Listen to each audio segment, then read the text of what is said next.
Ito na ang ikalimang araw ng paghuhukay sa isang sapa sa gitna ng kagubatan, hanggang makahanap ako ng 7 pulgadang ngipin ng megalodon. Palaging pinapanatili akong kabado ng sapa na ito dahil hindi ko alam kung ano ang mahahanap ko. Sa una kong hukay, nakuha ko ang 3 pulgadang ngipin ng Great White Shark.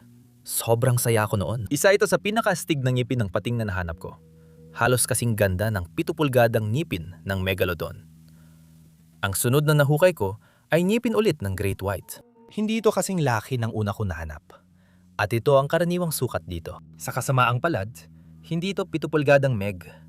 Kaya nagpatuloy ako sa paghuhukay at nakahanap ako ng talagang nakakalungkot na 2.5 pulgadang ngipin ng megalodon. Sa kasamaang palad, basag ito. Kaya itinapon ko na lang ito pabalik sa gubat. Pero ang sumunod kong ngipin ng megalodon ay halos kasing laki at perpekto pa ang kondisyon.